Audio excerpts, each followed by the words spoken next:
We'd like to welcome the great Gatsby of FPP, Jessica Katz, and featured panelist from the film Mothering Inside. What do you mean, Great Gatsby? Is she a millionaire? Yeah, I mean, she is rich in love and more for the moms and kids of FPP, and has been stewarding this movement for almost 20 years. Gotcha. Yeah. And well, y'all come on up. Yeah, While we're as you waiting for guys them are- to get settled. Yes, I believe you had a. Did you know? Yeah, did you know, Carla, according to the Vera Institute in 2015, the average cost of incarcerating an individual in Oregon was a little bit over $44,000 with an average sentence of 39 months. That's $154,000, and that was 8 years ago. We know that there has been inflation. Right. Yes. Lots of it. Also, according to the Oregon CASA network in 2019, it will cost an average of $30,000 a year to keep a child in foster care. An incarcerated mother has 2 children in foster care during her incarceration. That equals $210,000. It's a lot of money. Yes, it is a lot of money. Guarantee there's something else we could be doing with that money, don't you think? What could we be doing with that money? Well, I definitely have a few other ideas, like sending moms and kids to college. Or making sure there's support, like, I don't know, housing and. Housing and mental health treatment, and like the list goes on. So let's definitely let the panelists take it over for the night. Looking forward to it. All right, thank you.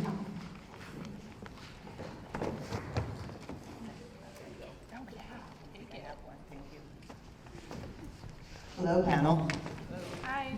Hello. It's weird, none of us have gotten any older, you know? That was like 10 years ago. Feel older, for sure, but we don't look any older. So it's really lovely to be here with all of you tonight, and it is wild that that journey began so long ago, and here we are. So before we all introduce ourselves, I just hope, Brian, that you might quickly introduce yourself, and then I'm going to throw hardballs at you first. Hi, I'm Brian Lindstrom, and I had the privilege of making Mothering Inside.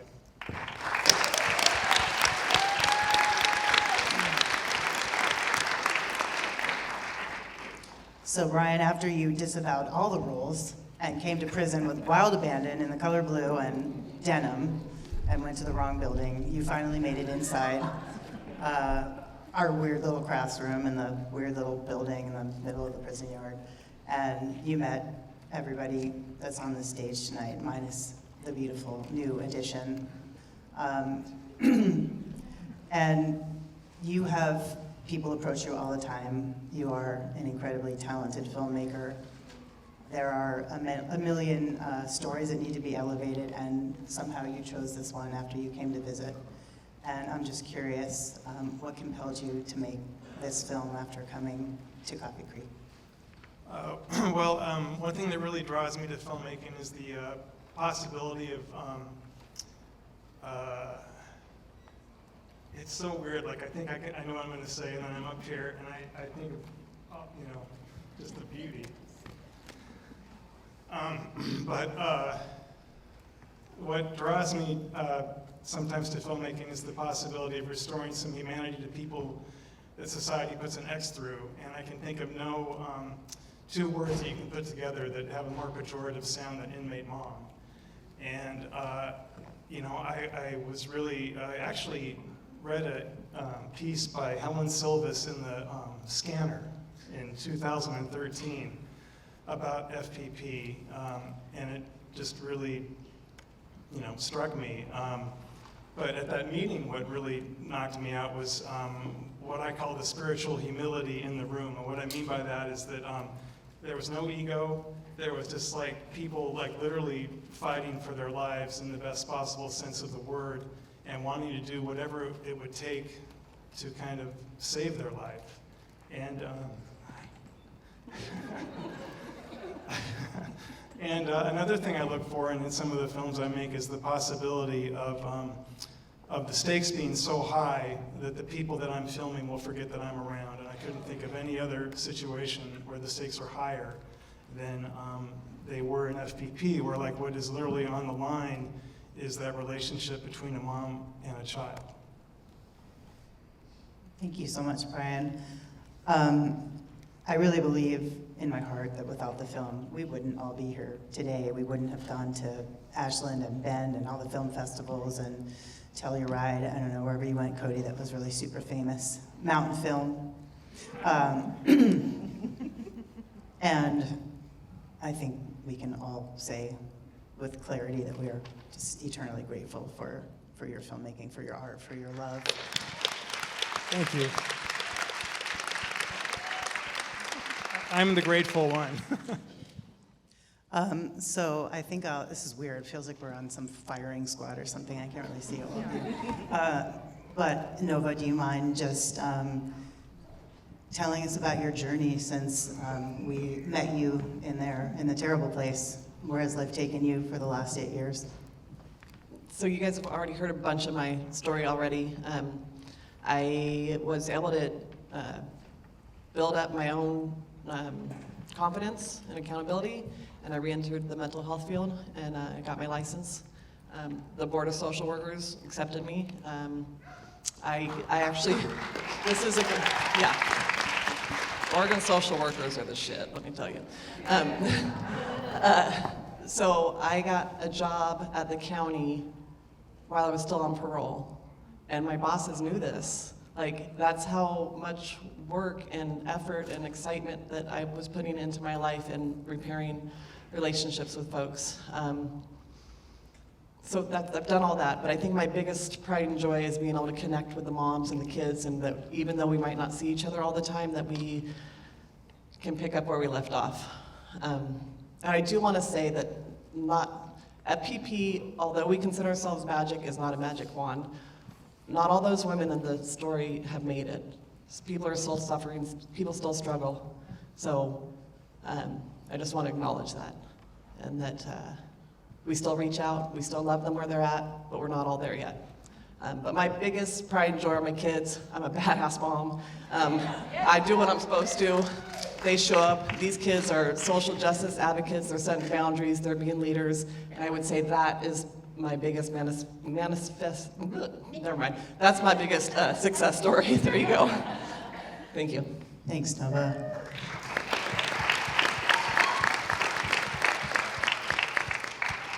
Lynetta, other than that beautiful child on your lap, where else has life taken you in the last 8 years? I am Lynetta, and this is my forever plus one. Everywhere I go, she's there. I have to say, I started out so discouraged. I had never worked a job, didn't know what that looked like, ended up getting a job at Dollar Tree, and they moved me up. But I wanted to do something different. I went into call center because I love to talk. I will talk to anybody, I don't care who it is. And that wasn't for me either. And then I got into an administrative position, and I am the most unprofessional professional you guys will probably ever meet in your life. So I was an admin for a treatment center for 4 years, picked up all the lingo and medical terminology, and just saw what it was like working with people who came from where I came from, and who were reaching out for help because I didn't know what that looked like. But it was beautiful to see everybody coming into treatment and meeting them where they're at and seeing their successes today. So I quit there, became a peer support. 3 months later, I came back because my supervisor for the admin position, she wanted me to be her CADC. I didn't know what that looked like. She was just like, sign up for it. I'm like, okay, yes, job, better pay, I'm about to do this. But I didn't care about the job at the time. I was caring about the pay and the bonus I was gonna get. So, long story short, I love my job. I'm a CADC for a culturally specific program. It's called Karibu. It just opened through Central City Concern. Thank you. I have been there a year this month doing my CADC work. We reach out to everybody in the community. I'm also going for my QMHA. I have my PWS and CRM as well. I'm trying to add a couple more things. I just haven't decided what yet. And I'm also moving to be the supervisor of our program. So yes, that is where I am today. Yes, round of applause for sure. Cody, can you out fancy Lynetta? No. Okay. Can you introduce yourself? Yeah. Okay. My name is Cody. Since the years that I've been out, got out in September of 2015.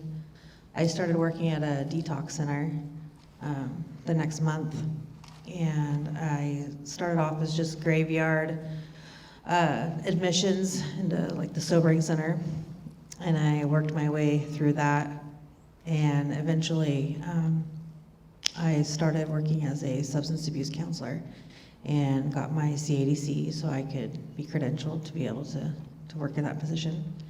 And I switched jobs last year. I went from the detox center to a more, so I could work with people more long-term. And now I'm a substance abuse counselor for a company whose approach is very humanistic, and we meet people where they're at. And I work with a lot of unhoused people, and I am also a DUI counselor. I'm working towards my CADC 2 to be a clinical supervisor this year, and my QMHA. That's my professional stuff, but the day I walked out of prison, my most important job was I got my children back the day I walked out.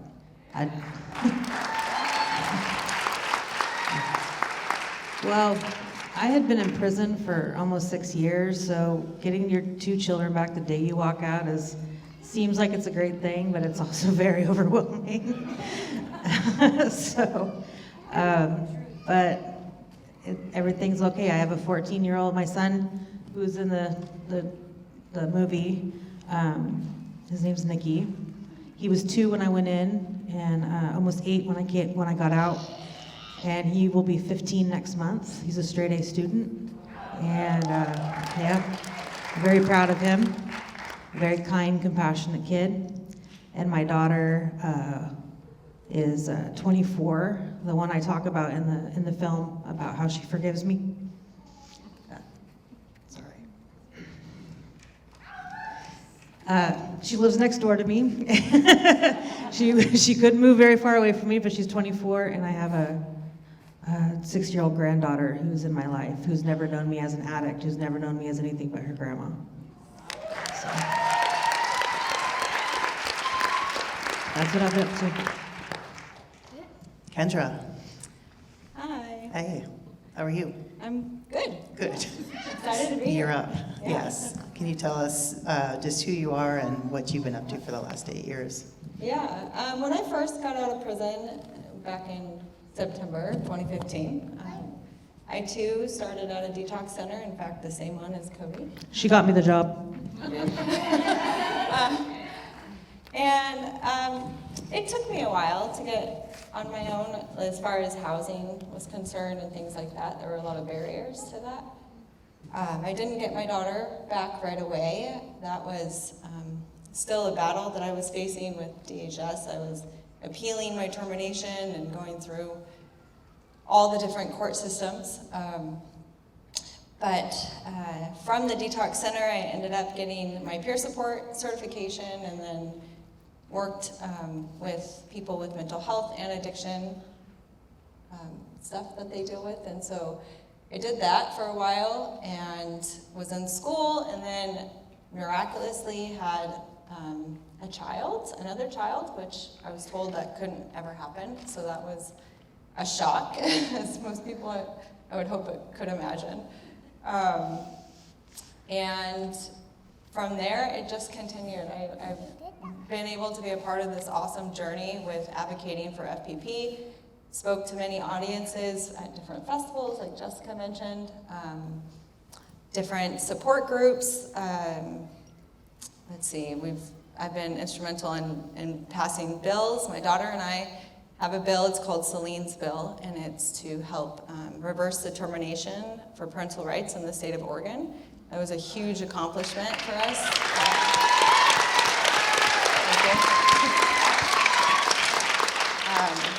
We also managed to get some of the visitation rules changed. At the time, kids couldn't sit on their parents' lap if they were over the age of, I think it was like 7 or something like that. And we managed to get that reversed so that children, I think up to the age of 18, could then sit on their parents' lap in visitation.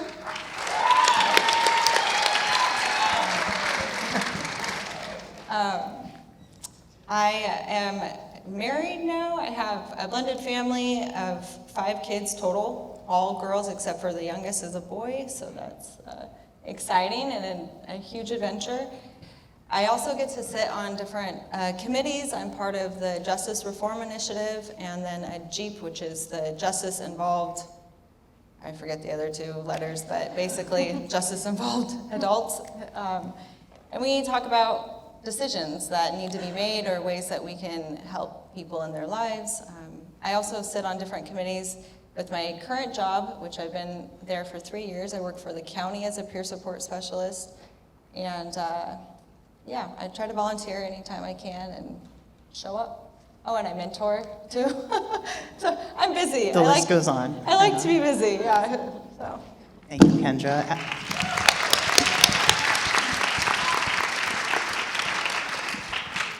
Ashley Doherty, you are the closer for the intros. Welcome. Closing it up. Closing it up. Mic drop. Okay. Yeah, my name's Ashley Doherty.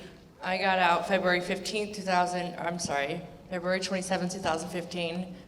And since I've been out, I basically jumped right into the advocacy as well. I believe I just saw on Facebook Memory 2 weeks after I was on AM Northwest with Brian, talking about the film and this program. I forgot all about that, yeah. Yeah, I'm just so passionate about what this program has done for me and my child and like so many people in this world that like, even though I was not there anymore, I wanted to keep it going for others. And so that's why I'm still here 8 years later doing this work with this amazing family of mine, which is also just a blessing to have all these amazing people in my life. But since I've been out, I got to work right away. I started working at a restaurant. I went back to school. I got my associates and my bachelor's in social science with a minor in child family youth studies. Thank you. And since I got that degree a few years ago, I've been working with youth services. Currently, I work at Harmony Academy, which is the only recovery high school in Oregon. Yeah, that's right. Good plug for the school. I'm a recovery coach there. So, I get to help out and plant seeds of recovery and hope for teenagers who are in a situation I was when I didn't have that resource. I've spoke on lots of committees as well, worked in work groups, worked with Trauma Informed of Oregon to work towards getting more trauma-informed care within the justice system. Within all that, I get to spend time with my daughter, who is an amazing teenager, and we get to laugh and joke, and she's just a freaking badass. And that's taken time too. Yeah, that's right, Grandma, clap it up. But I just also want to highlight, like Nova said, not everyone is doing great. It hasn't all been achievements and joy. I've had ups and downs. I've fought through struggles, darkness, my own mental health, just struggling to adult when life gets lifey, right? And I'm also, yeah, it gets lifey. And I also, not only do I have this community, and I've been able to mentor other women as well, but I'm also active in my own recovery community where I get to connect with others there. And it gives me, my why is just being able to give someone else hope, because I've been through some shit and I can still stand here strong.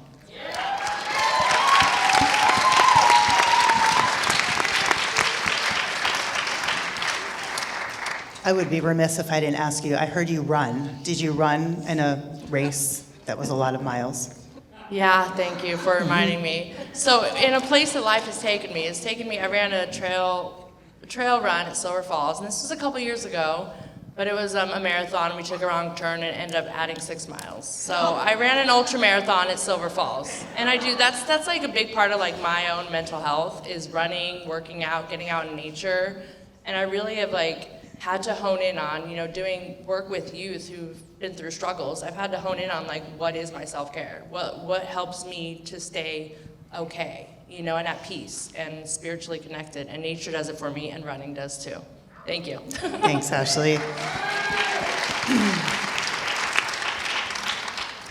This might sound weird, but if you are able to stand, would everybody just please stand and acknowledge this incredible accomplishments?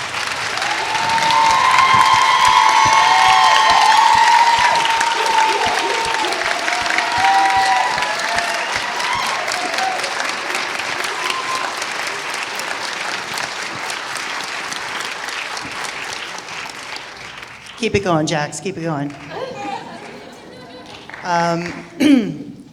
So, as Nova said, and I think Ashley echoed, like, this isn't supposed to happen. This is weird outliers. This is like pushing boulders up a hill and like prying doors that have been closed for you back open again, over and over and over again. And not everybody, for all of the reasons, are able to do this. So I mentioned it in my intro, but I think it bears repeating that none of what you have heard was because prison, right? Everything that you've heard about everything that everybody up here on the stage has accomplished and pushed through and contributed to the world was very much in spite of.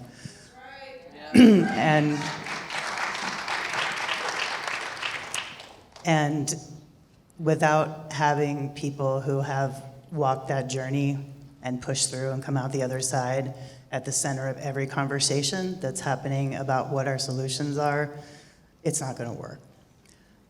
So thank you. Thank you. Over and over again. So Brian, you have obviously you're still hanging out with us.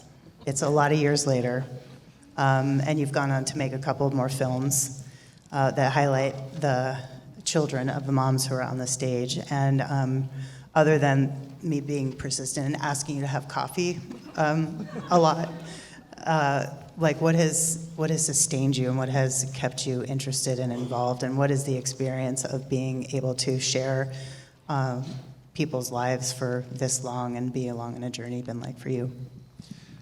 Well, I guess it's just the profound healing that takes place and the ripples that we are all here to witness right now. And it matters, you know?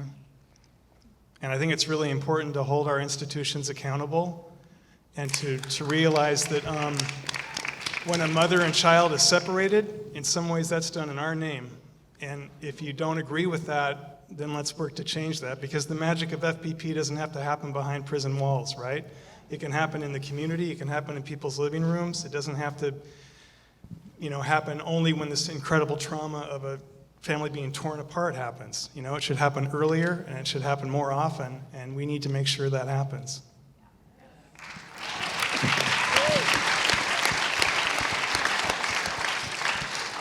Thanks, Brian.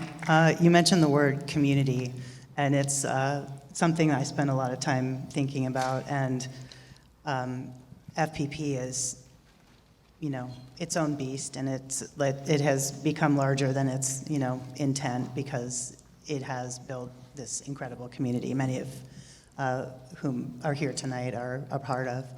And again, like, that is something that has happened in spite and not because of prison, because in prison you are actively discouraged from building community. You are actively discouraged from sharing food or sharing a hug or offering solace to somebody or forming a club or anything that would bring you together. And I'm just curious if anybody wants to speak, or some of you want to speak about, like, what the role of community has been for you in your journey and in your healing. I'm supposed to ask somebody specific. Okay, Nova does not want to field it, so anybody but Nova. Okay, I'll go ahead and speak on that. Thanks, Ashley. The role of community, like, it's just been so instrumental in me finding healing in life. Like, finding this community of like women who understood me, had been through some similar things, and then we're there to help and support each other. Like, I hadn't experienced that before. And it was like, you believe in me, you support me, like, maybe I can believe in me too, and I want to support them. And it's been like, this FPP family has completely changed my life. And being able to fight for this program to be there to support other women and for the lineage to keep on going has been huge. Being able to like feel the goodness inside my heart, because like we are all supporting each other, you know. And I think along with the same lines of like me finding a recovery community, like community is huge. If you have a culture or a community that like it's togetherness, it's family. Family isn't just blood. I have some amazing blood family, but not everybody does. And community's like given me hope and strength through like when I don't have it myself, I can just reach out and be like, yo, Kendra, you know? And it's really like, it's there for me when I don't know if I can be there for myself. Thanks, Ashley. Cody, did you want to? I saw you move your mic. No? Okay. I also lost our timekeeper. How are we doing? Are we okay? We have plenty of time? Keep going? Okay, great.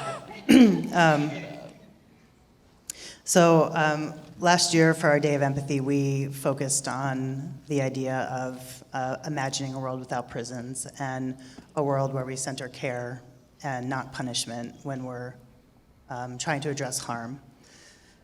So in the best of all scenarios, that's what should happen, right? When we harm others, there should be some repair. And so I'm curious if any of you want to speak to whether or not your experience inside allowed for you to repair harm that you had caused or harm that you had experienced yourself. Nope.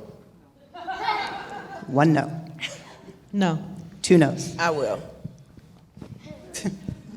I was saying no to the question. Like, no, prison. They is said not. no so many times, I forgot the question. I'm sorry. The question was, in theory, you go to prison because you have caused harm to somebody or somebody's. My question is, inside, were you offered anything or able to do anything outside of your own personal work that allowed you to repair any harm? Second part was, were you able? Can I do the first part? Yeah, hold the second. No, yeah. Yeah. So I didn't do much repair on the harm that I caused other people, but as far as rebuilding relationships with my family, I was able to do that. I did not bring up my kids because I have a lot of them. The list goes on, but when I was incarcerated, I had my daughter who was in the video in 2009 while I was incarcerated. My sister has custody of her. My other kids, they were adopted, and they were all adopted by family. As of last week, I had 5 of my kids and 2 of my grandkids all living in the same house. Most chaotic thing ever in the world.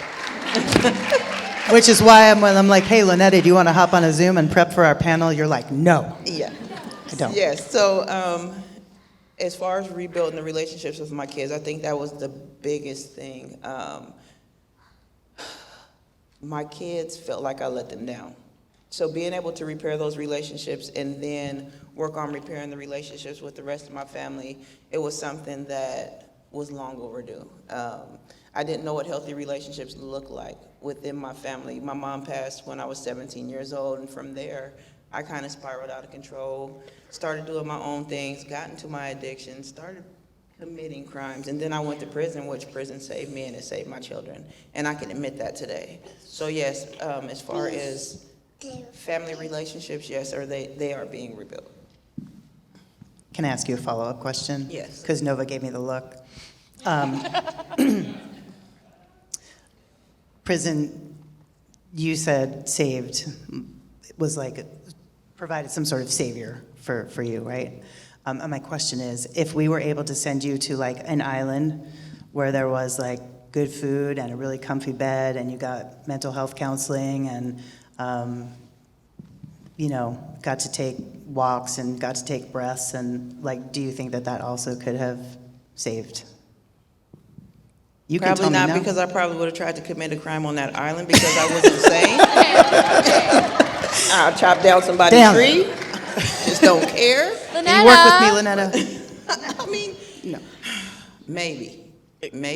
But then I feel like if I was on that island, I would have turned my addictions into something else on that island. So with me being able to go to prison and look at my life for what it was, and being able to have all these women here to be able to be there and be able to talk to, and especially Nova knows, and go through everything with, I think it was a more humbling experience for me. I don't care about no island. My experience as far as prison was the women that were in there with me.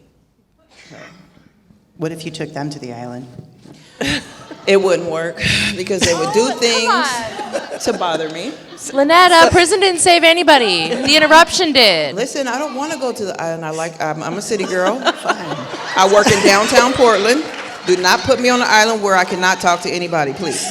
This is like we're reliving FPP, like a freaking... This is FPP. So can I add something? Please. Many of us that were in prison became brainwashed, and all of our stories were that prison saved us, and we gave prison our power. And so we're constantly trying to rework that story in our mind, that we changed ourselves inside of that interruption. And that's, I catch myself to this day, and Miss Cass will look at me crazy, which is why I just looked at her crazy, because I saved my life. It happened to be in that space. But prison doesn't do anything, meaning what I'm trying to tell y'all is the walls are bare. There's bars. You have to figure out how to get inside and outside of your room when you're on the medium side. You have, there's nothing as far as rehabilitation. The only way you do that is if you start trying to form relationships and start reaching out on your own. They don't make you go to class. You get dumber in there. It's really, really, it's really bad.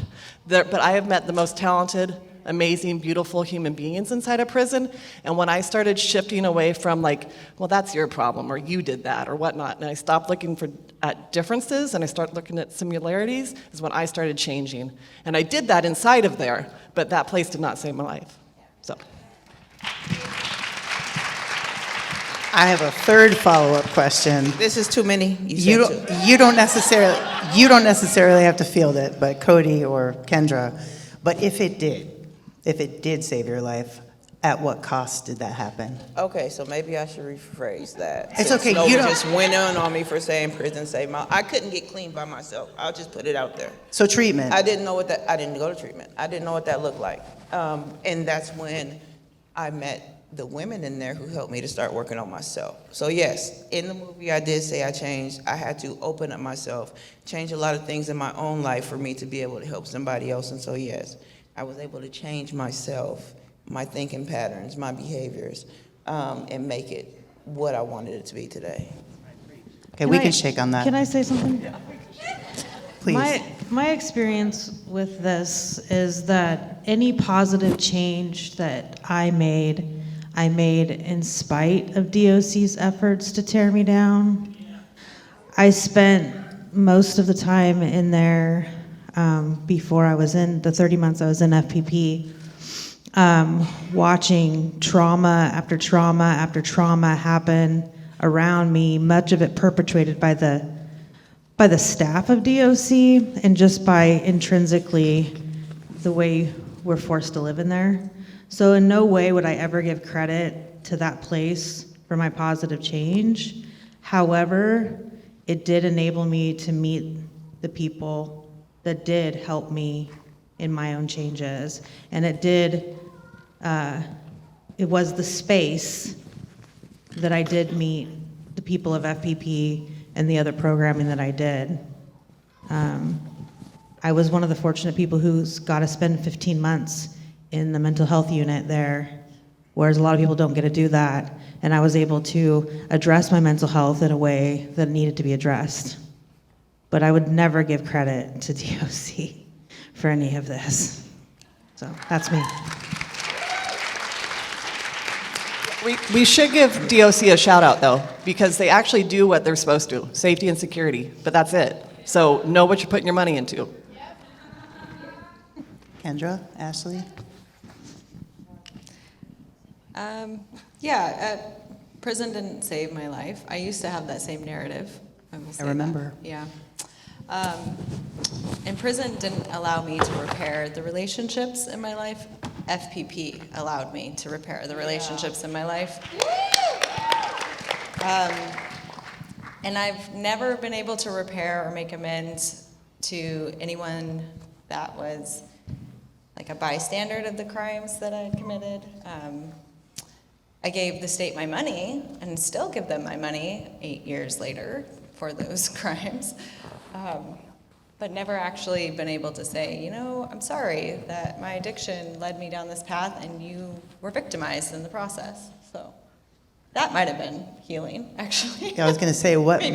might it have meant if you could? Yeah. Yeah, if I was given the opportunity to say I'm sorry and maybe offer an explanation, not that it's necessary, but I don't know, to just better understand. Seems to make sense. Yeah. In terms of healing. When I think about that question and the repairing relationships, I mean, I was able to get visits with my daughter in the visiting room. And there was something about that blocks healing and connection, right? You're sitting at a table across from your child, there's officers over there, it's like boring walls, and we were able to have visits and see each other, which I was grateful for at the time because I hadn't seen her in a while. But when we got the FPP visits and got to actually hold each other and sing together, and you know, that's where the real healing and repair started to happen. Any of the repairing I did was not done because of prison or inside prison. There was more damage and mental health struggles because of prison. But with this program, you know, when I got into the Family Preservation Project, like I could actually start working on myself, working on like the things that had got me to my addiction and incarceration, work on my relationships, work on like lots of relationships, and then work on loving myself so that I could be the best me possible. So prison did none of that. Thank you all. How are we doing on time? 5 minutes? Okay. So, I have 2 more questions. I'm trying to think if we can run through this in 5 minutes. Probably not. Okay. So we've had all of these years to reflect and all of these incredible accomplishments and contributions to this work, like writ large. I'm curious if you could go back and say one thing to the person in the film 8 years ago today. What would you tell them? Is this before we go inside? Inside, in there, in the film. Or you could, or before, whatever, wherever it makes sense. I wish I could have told myself to be honest earlier. And then I would tell myself it's going to be okay.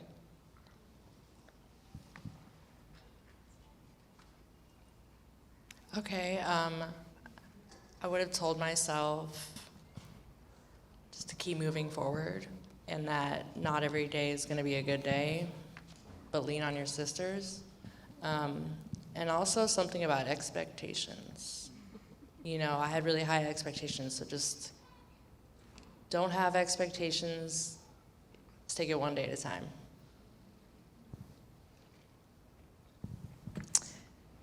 I would tell myself, you're not broken.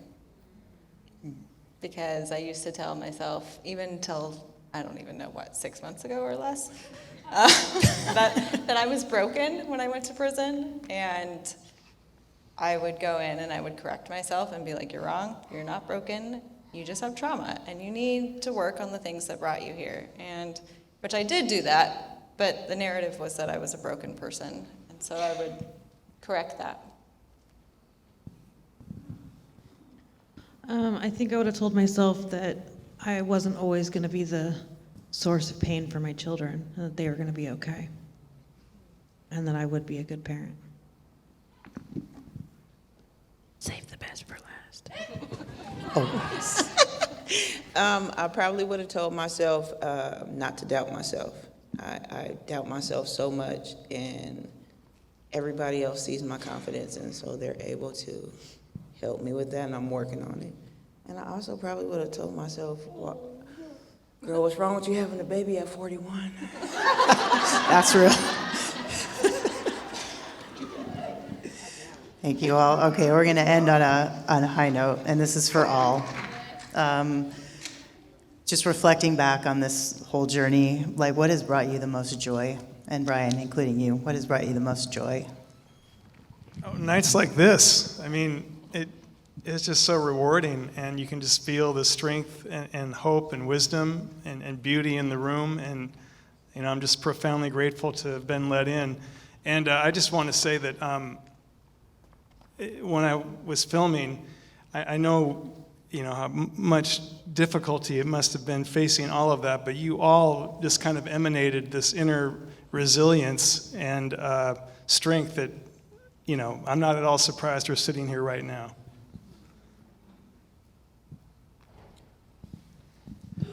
For me, it's being part of a positive solution in the world. And every day I'm happy I get up, I do things that are helping folks. And so that's what I'm excited about. And I'm excited that I have 2 kids that are learning it, and then someday they'll have kids, and we're just going to create this tidal wave. And I have a group of sisters who are all doing it with their children, and I have a community here, and that's what excites me. Thanks, Nova. I'm excited about my stability. I didn't know what that looked like. I didn't know what paying my rent was, or making sure my bills was on time, and making sure my kids got to school on time. So that stability, just having that. Thanks, Lynetta. What brings me the most joy is my children's accomplishments, watching my daughter graduate with honors, walking across the stage, first graduate in my family in generations, and watching my son overcome a lot of struggles, and also just being able to provide for them. So. Thanks, Cody. Oh, my answer is kind of 2 parts. One is my children, my oldest daughter, who was impacted by my decisions, and watching her overcome a lot of the things that she experienced. And you'll get to hear from her later, which I'm really proud of that. And then being a part of things like this, so making a difference and helping others, that really brings me so much joy to give back. I mean, so many people gave to me and my family and my FPP family, and that brings me joy to be able to come full circle and see other moms get to go through this. And yeah. Thanks, Kendra. What has brought me the most joy is being able to be present with my daughter through the different ages and appreciate those ages and what that brings. And also being able to be someone who gives hope and have hope for myself. Thank you. I got the 1-minute card. So what brings me most joy is we did it in 34 minutes. We have 1 minute to go.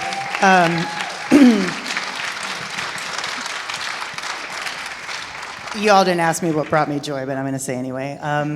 What has brought me most joy was this last month and just hanging out on Zooms and talking about big questions and solutions. And it's just been an honor of a lifetime to become your colleague. And I just am eternally grateful to you, Brian Lindstrom, for hanging out with us all of these years, for elevating humanity, for bringing people into an otherwise system that is cloaked in mystery and intrigue. So thank you. And if you are able to stand or wish to stand, I would love just one more round of applause for our panelists.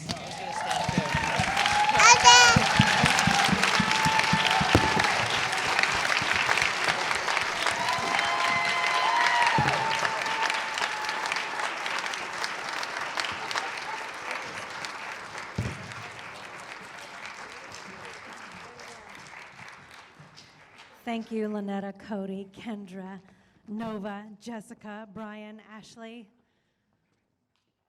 What bright, beautiful